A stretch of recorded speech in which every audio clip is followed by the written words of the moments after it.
I'm a 30-year-old woman, and I have a sister named Regan, who's 2 years older than me. Growing up, Regan lived for the title of first. First to ride a bike, first to get a phone, first to wear makeup, first to have a boyfriend, first to go to college, first to go to college, first to move out. She made sure everyone knew about it. Even when no one asked, she'd bring it up like she was running some invisible race where only she knew the rules.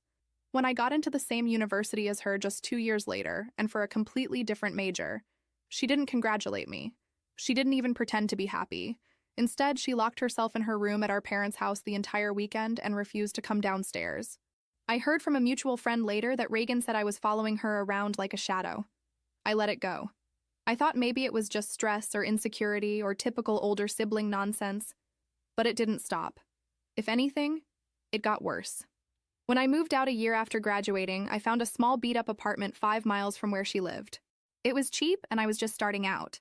She heard about it and told anyone who'd listened that I was trying to recreate her life.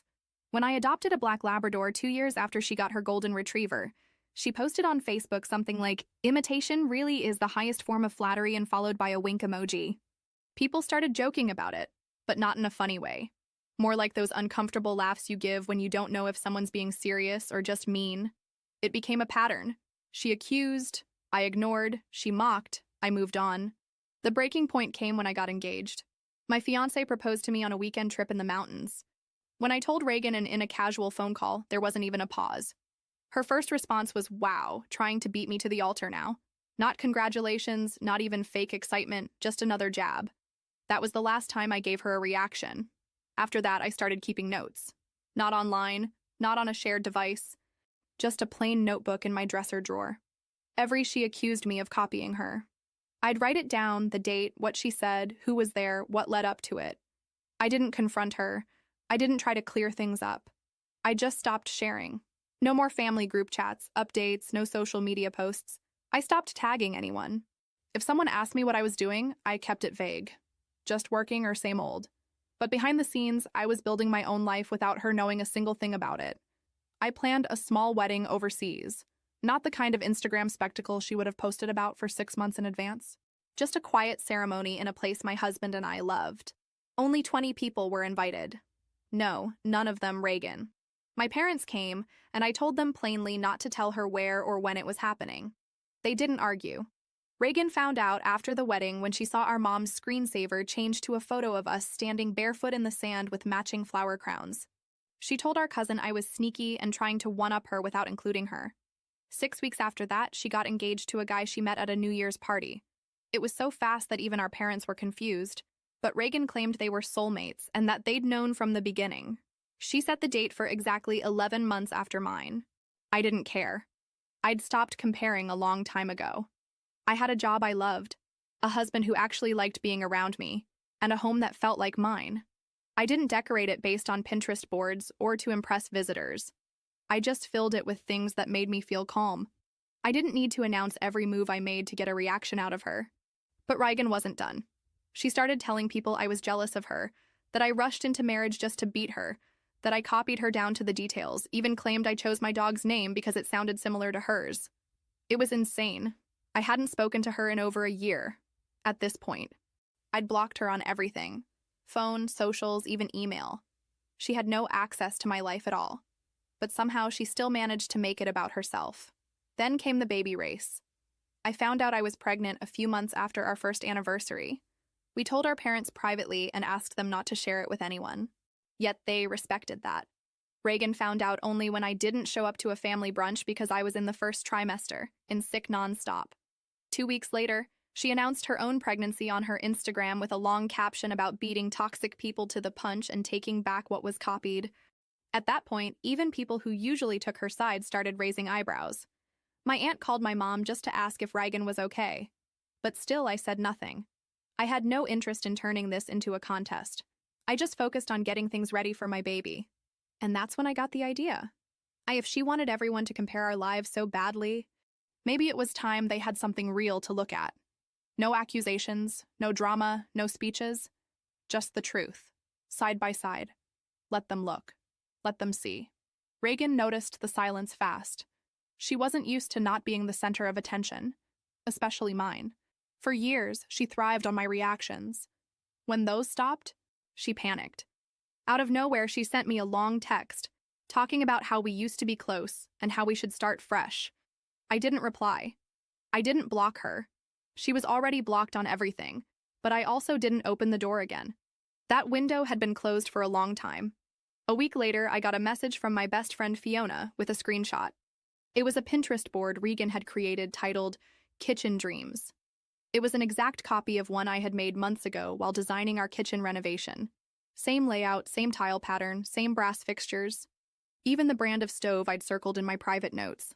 I hadn't posted anything about it publicly, so there was no reason she would have seen it unless she had searched my profile when it was still public and recreated it detail by detail. I told Fiona not to say anything. Just save it.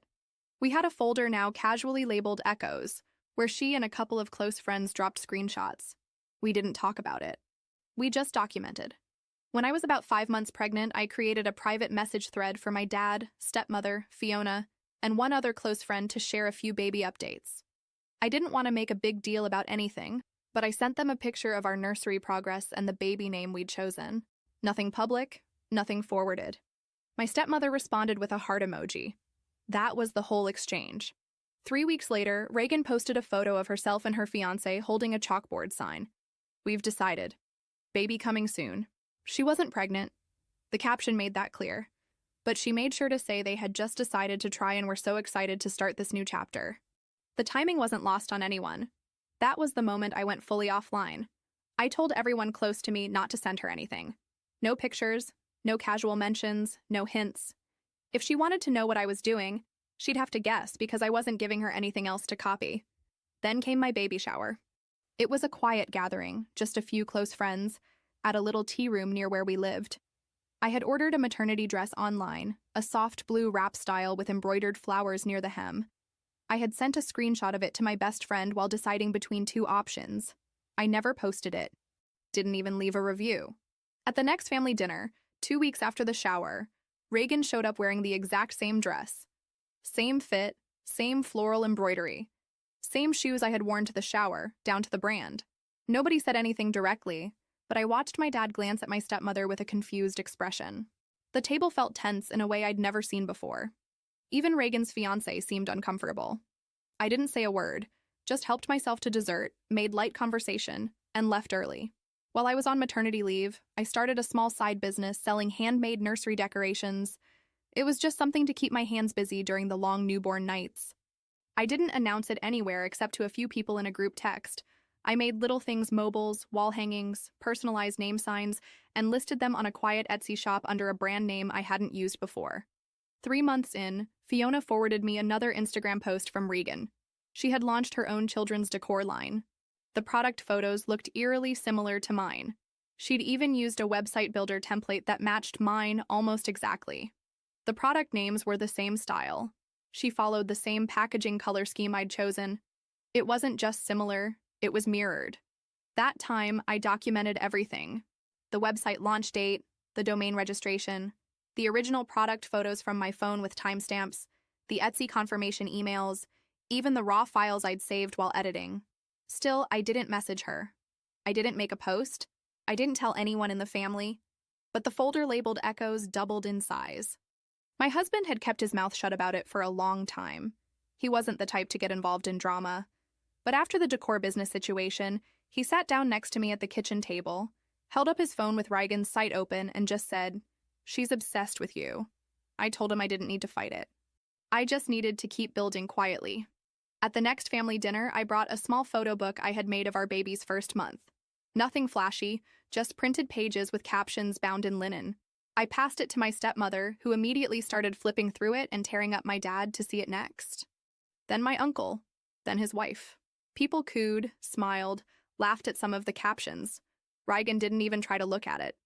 Instead, she started talking loudly about her future baby plans, how she was planning to do a monthly photo shoot with professional backdrops, how she had already booked a newborn photographer for next year, and how she was thinking about writing a baby book from the point of view of the baby itself. Nobody asked her to stop. Nobody argued, but nobody matched her energy either. They had already seen what real looked like. My daughter turned 1 in early spring, and we kept it simple. A picnic at a park with close friends, some family, and a few toddlers from our building. We laid out blankets, brought sandwiches, fruit, and a small homemade vanilla sheet cake I had baked the night before.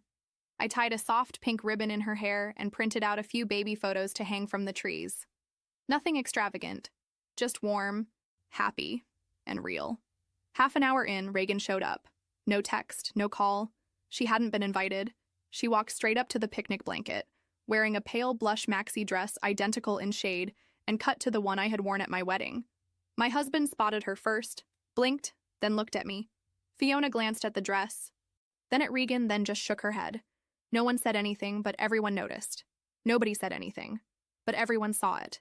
She approached the picnic blanket with that exaggeratedly delicate walk, as if she were stepping onto an improvised runway. And for a second, even the wind seemed to stop just to not ruin the scene she had planned. The dress was practically identical to the one I wore at my wedding. Same light fabric, same discreet blush tone, same fluidity and movement. The difference was that, on me, it had been intimate. On Regan, it was a copy shouted out loud. She gave a forced smile, a high too embellished for someone who hadn't even been invited. My husband looked at me again, just with raised eyebrows. He didn't need to say anything. Fiona squeezed my hand discreetly, and my daughter was playing with dried leaves on the ground, completely oblivious to the theater. "What a cute place," said Regan, looking around as if she were evaluating the setting of a catalog. I was nearby and decided to stop by. Lie. Nobody just stops by a park closed for private events with named invitations. Nobody appears by chance wearing exactly the dress you wore on one of the most important days of your life. But I didn't fall for it. I just smiled, politely, and said, "What a coincidence. That dress is quite special to me." She blushed for a moment, pretended she didn't understand. "Really? Oh, I bought it online. It was on sale. Super basic." I didn't respond. I went back to cutting strawberries. I continued preparing small plates for the children. She stood there standing, looking like someone waiting for a spotlight to turn on. But it didn't come. Nobody invited her to sit. Nobody moved. The silence wasn't uncomfortable for me. But for her, it was unbearable. "Well, I brought a little present," she said, taking a bag that even matched the dress. Inside, a teddy bear with my daughter's name written wrong. On purpose. "How kind," I replied, picking up the bear with my fingertips and discreetly setting it aside. "She's so beautiful," Regan said, crouching down to my daughter's height. "It's going to be hard for her not to copy Mommy, right?" The provocation came as a whisper laced with venom, but I already had antibodies. "I hope she'll be free," I replied, looking into her eyes for the first time. There, for the first time, she blinked before I did. And then I understood. She hadn't come to see my daughter, nor to celebrate anything. She came to invade, mark territory, remind me that she was still watching, that she was still trying to compete for something I no longer even disputed. At that moment, as I watched her smiling forcefully, trying to make conversation with people, who politely diverted but with visible discomfort, something inside me clicked into place. I had spent years thinking that ignoring was enough, that I just had to close the curtains of my life and that's it. She would stop looking through the window. But Regan wasn't just a competitive sister. She was someone who lived in the shadow of her own delusions. And the more silence I made, the more desperate she became for control. But now, it wasn't just about me anymore. Now I had a daughter. And I refused to let my daughter grow up surrounded by this kind of energy. I stood up calmly. I went to my husband. I whispered in his ear, "Can we end earlier?" He didn't hesitate. "Of course. Now?" We did it as if it were part of the plan. We started packing things up. The party was almost over anyway, but everyone understood. The conversations ended naturally. The guests said goodbye, left sincere kisses and hugs. Fiona came up to me and murmured, "Want me to say something to her?" "No. She'll understand on her own, or not, but I don't take care of that anymore." And with my daughter in my arms and my heart firm, I left the park. Without drama. Without a scene. But with the absolute certainty that this would be the last time Regan would cross a line without a response. This time, it wouldn't be just silence anymore. Now it would be distance. And protection. The party ended early, but what really ended that day was my patience. For years, I prided myself on my self-control. On silence. On letting Regan shout alone, compete alone, run alone on the track she herself invented. I thought that put me above the game. But that night, as I bathed my daughter and untangled the fine strands of her hair, I realized it wasn't about me anymore. She couldn't yet speak in complete sentences, but she already understood when something was strange. She already noticed the sideways glances, the uncomfortable presences. She deserved to grow up free. And that included being free from the shadow of someone who never accepted seeing me happy on my own. The next day, I sat with my husband and, for the first time, said out loud what I had been avoiding for a long time. I'm not going to ignore it anymore. I'm going to protect what we have, with whatever is necessary. I started with the basics, changed old passwords, deleted accounts that were still public, reviewed who had access to my personal email and my old number. I created a new group with only 5 trusted contacts, all informed. Nothing involving my life can leak to Regan. No photo, no phrase, not even a mention. Fiona helped me with everything. We created a new shared drive to store images of my daughter. Only those who knew why all this was happening had access. But what really disarmed me was what we discovered days later. Regan had done a photo shoot. Alone. With a fake belly. Yes, a fake pregnant belly. The photos were posted with ambiguous captions like, "The wait may be long, but love is immediate." Complete with hashtags like, "All girl mom," "Our new chapter," "All only," "Those who feel now." No, she wasn't pregnant. She wasn't even trying anymore. She was imitating a pregnancy. Fiona sent me the images in the middle of the night. I was already asleep. I woke up with the notification, and I confess that for a second, I just stared at the screen trying to understand if it was real. It was. And at that moment, I knew that what I was facing wasn't just sister rivalry. It was obsession. Something that can't be fixed with empathy or silence. Something that needs limits, firmness, and real distance. The next morning, I went to my parents' house. I asked to talk, just the 3 of us. I looked them in the eyes and said with all the calm I could gather, "Either you respect my boundaries, or you won't participate in my life anymore." My mother cried. My father tried to justify. They talked about the love between sisters, the phases, how Regan always had this difficult temperament. But I wasn't there to hear explanations. I was there to establish a boundary. She invaded your granddaughter's birthday with a wedding dress. She took fake pregnancy photos without being pregnant. This isn't sister stuff anymore. This is unbalanced. And if I don't put an end to this now, the next to suffer will be my daughter. My father went silent. My mother, still crying, just nodded. I'm not asking you to cut ties with her. But if she asks something about me, about my daughter, about where we are, what we do, you have 2 options: lie or refuse to answer. Any other attitude will force me to distance myself from you too. For the first time, I felt they heard me, not as a daughter, but as a woman, as a mother, and as someone who, after years of patience, finally decided to put herself first. I left their house feeling lighter, not because the problem was solved, but because for the first time it was named and delimited. And from there, everything would change. Not for Regan, but for me. After that conversation with my parents, I spent days with a strange calmness. That calm that comes not when everything is resolved, but when you finally stop pretending you don't see the problem. I knew Regan wouldn't stop.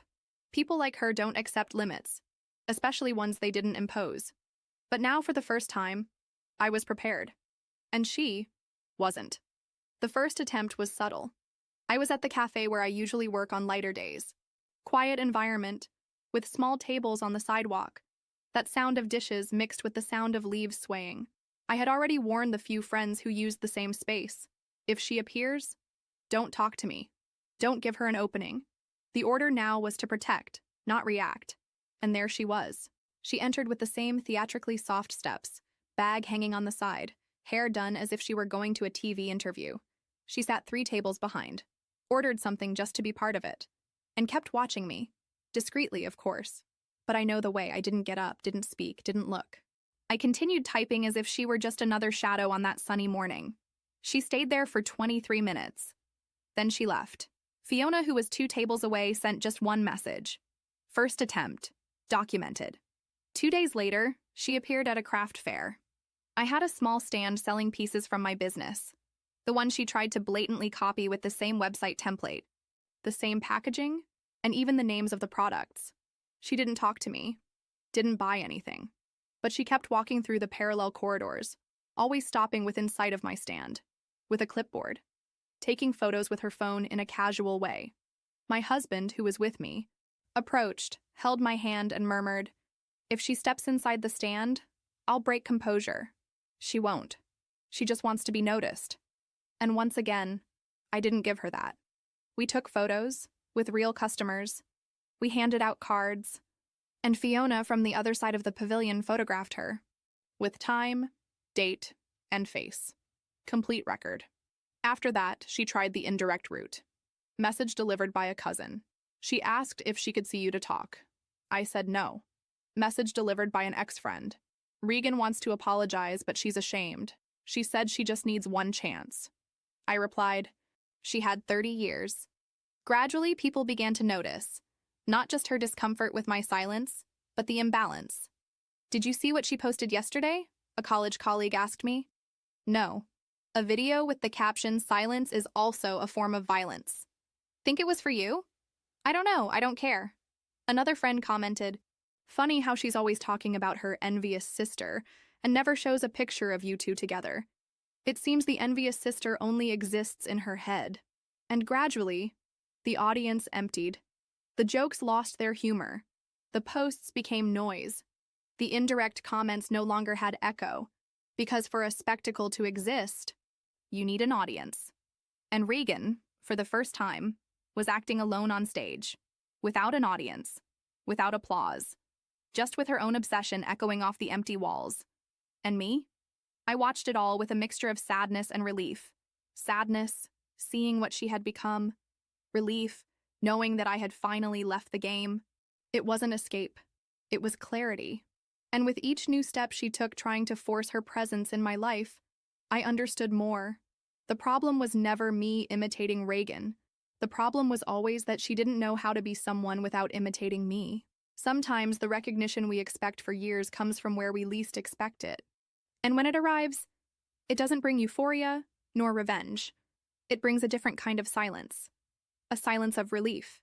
It happened at a Sunday lunch. One of those family gatherings I used to avoid, but which I decided to attend after much insistence from my stepmother. Regan, according to my mother, wouldn't come because she was emotionally tired. The old excuse she always used when she wanted attention without effort. I went. Not out of curiosity. I went because, for the first time in a long time, I wasn't afraid of her presence or absence. I was whole. I arrived with my daughter in my arms, my husband by my side, and a simple orange cake in my hand. No production, no announcement, no performance. It was only when my uncle approached, pulled up a chair beside me, and said quietly, "Can I tell you something?" that I felt something was different. He placed his interlaced hands on the table and, without beating around the bush, said, "I never realized how hard Regan was on you. But now we understand." I stayed quiet, waiting. We laughed at the things she said, thought it was exaggeration, sister's mischief. But seeing everything that happened, everything she's been doing, it's as if someone had removed a blindfold from our eyes. He paused. She copies you, stalks you, and still tries to invert everything to seem like the victim. I feel terrible for not having seen it before. I nodded but didn't respond immediately, because it wasn't the first time someone had told me this in recent weeks. A cousin sent me a message after seeing Regan's fake pregnancy photo shoot. A colleague of my father's commented that he found the whole situation disturbing, and even my grandmother at breakfast the day before looked at me with teary eyes and murmured, "What she does to you, it's not from God, my child." But hearing that face-to-face at that simple lunch caught me off guard. Because for so many years, all I wanted was to be believed, to be defended, to be seen. And now that I was finally being seen, I just felt tired. Not grateful, not vindicated, just exhausted. "Thank you for saying that," I murmured to my uncle. "Really? But I don't want my life to be a response to what she does anymore. Not for better, not for worse." He nodded with a guilty look, and then said, "You're right. And no matter how much she still tries, we see who you are. And that changes everything." I smiled, a smile without teeth, but sincere. After lunch, I went to the backyard, sat in the hammock with my daughter sleeping on my chest, and watched the trees swaying slowly. And for the first time, I thought out loud, Why do I still let this hurt? The answer came on its own. Because even when freeing yourself, some wounds take time to heal. It was no longer about Regan being in my life. She wasn't anymore. But the damage from years of being disbelieved, ridiculed, mocked, doesn't disappear just because people understood. I still find myself doubting myself when I like the same colors she liked. I still hesitate before buying something that might remind of an idea she already used. I still feel tainted when someone compliments something that somehow might seem similar to her style. And that's what hurts the most. Because it's not enough to cut the bond. The chain still leaves a mark on the wrist. And if we don't take care, it becomes guilt that doesn't belong to us. But there, with my daughter breathing deeply in my lap, with the smell of grass and cake in the air, I decided I will heal. Not to prove anything. But so my daughter never grows up thinking that loving someone means chasing approval. From then on, I started writing again. Not in a hidden notebook like before, but for myself, for my story. To give back to myself the parts that Regan tried to swallow. And when I got up from that hammock, I knew the next step wasn't to distance Regan. The next step was to get closer to myself. My daughter was almost 2 years old when she pointed to an old photo and asked, with that curious and innocent way that only a child has, "Mommy, who's that lady from the strange party?" The photo was one of the few that remained of me still pregnant. I was smiling, wearing that light blue dress, surrounded by friends at my baby shower. And there, in a corner of the image, barely framed, appeared Regan, face turned to the side, harsh expression, and the same dress, copied, sewn with provocation. I swallowed hard. I looked at my daughter and, for the first time, allowed myself to answer without bitterness. That lady was someone who wanted very much to appear in the photos, even when the party wasn't hers. She widened her little eyes, confused. Why? I smiled calmly. Because sometimes, sweetie, there are people who haven't yet learned to shine on their own. And when that happens, they try to take others' shine, as if it were theirs. Like taking a toy without asking? Exactly like that. She thought for a second, then changed the subject as only children can. But I stayed there, holding the image in my hands, thinking about how many versions of the story I carried in silence. How many times I preferred to disappear from photos just to avoid confrontation. How many times I gave up speaking to not seem bitter, to not be the sister who complains. But my daughter was growing up, and with her, my responsibility grew not to pass on what I had swallowed my entire life. The legacy I wanted to leave her wasn't made of beautiful dresses or walls decorated with good taste. It was made of examples, of dignity, of boundaries, of truth. The following week, I set aside time for myself. I took everything that was in that folder called Echoes. The screenshots, the prints, the records, and I deleted them, one by one, without anger, without rush, not because I had forgotten what she did, but because I was no longer that. Regan stayed in the past, stuck in her repetitions, in the cycle she created and never managed to break. I did not. I was creating something new, my own line, my own rituals, my rhythm, my peace. And now, when my daughter calls me to play, when she chooses her own clothes, when she shows me the drawing made just by her, I don't just see a child. I see freedom. Freedom that I needed to conquer with silence, pain, and firmness. And I know she will grow up hearing, "You can be whoever you want. You don't need to compete with anyone. You're not here to please those who want to be you. You're here to be happy in your own way." In the end, Regan tried to erase me by copying everything I did.